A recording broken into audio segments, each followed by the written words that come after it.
there it goes. The Columbia Shuttle disaster is the disintegration of a U.S. space shuttle on February 1st, 2003.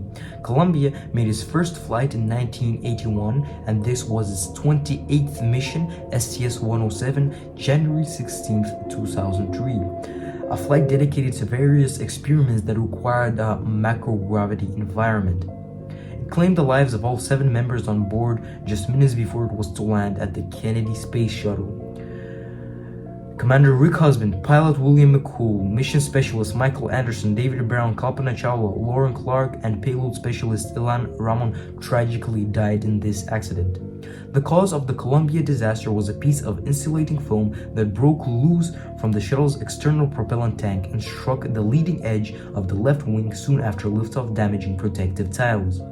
Due to the heat of the atmospheric friction during Columbia's re-entry into the atmosphere, hot gases penetrated the damaged tile section and melted major structural elements of the wing, which eventually collapsed, showering debris across southeastern Texas and southern Louisiana. The breakup of the craft was recorded by television cameras and the U.S. Force Radar. Its major components and the remains of the crew were recovered and found over the following month. Although NASA was aware of this design flaw in the shuttle, they did not view it as a safety threat. NASA learned from a contractor on January 26th that the TPS, or thermal protection system, which was intended to shield the shuttle from intense heat of re-entry, may have been harmed by the foam strike.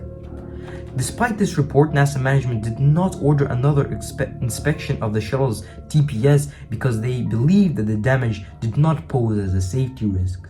On February 1st, atmospheric gases leaked into the vehicle during its ferry re-entry. Over Texas, at about 9 a.m. Eastern Time, the accident happened as the shuttle was traveling at a speed of about 12,500 miles per hour. After the catastrophe, NASA put a hold to all shuttle missions and began a thorough investigation into what went wrong.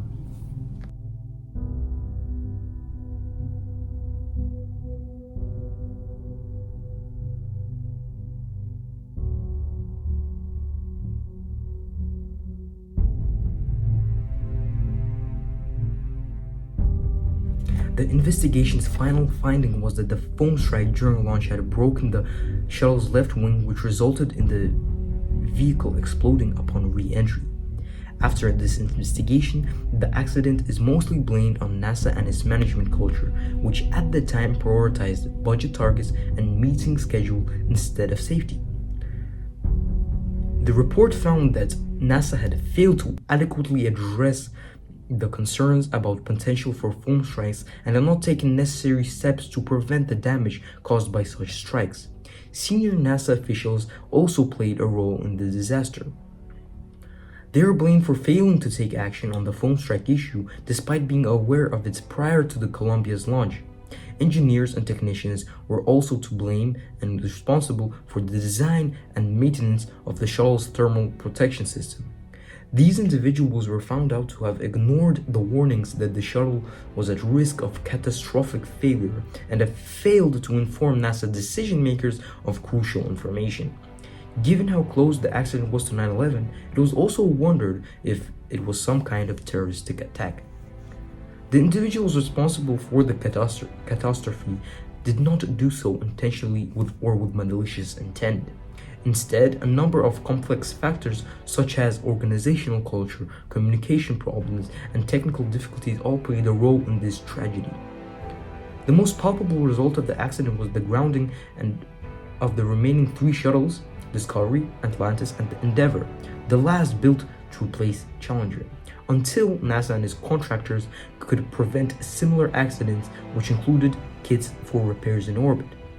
Assembly of the ISS, International Space Station, in Earth orbit was suspended after the Columbia accident until shuttle flights could resume. Limited research on the ISS was conducted by rotating 2-person crews launching the Russian Soyuz spacecraft. The shuttle did not return to space until the STS-114 mission, which launched on July 26, 2005. Moreover, the Columbia accident changed space travel forever. NASA started prioritizing safety and stopped taking unnecessary risks regarding stuff hitting the shuttle. The program was not cancelled, but it was made sure that there was an acceptable level of risk that everybody could understand, because NASA mischaracterized the risks before the Columbia accident. Today, NASA follows policies to ensure that a disaster like Columbia and the underlying causes behind it are not repeated. Every day, the human capability and development changes, mostly increasing. As humans, we take risks that a lot of the time pay off and lead to innovation and revolution.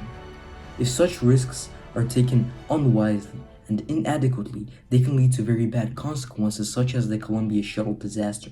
These types of accidents aren't exclusive to the space industry. There is no way to guarantee the total absence and exclusion of such accidents without lacking and losing sustainable development and revolution. These accidents can be blamed and classed as human factors. As humans, we should learn from these mistakes, take responsibility, work for the better, work for the future. This way, the human capability and development can lead to a sustainable and innovative future. Thank you for watching.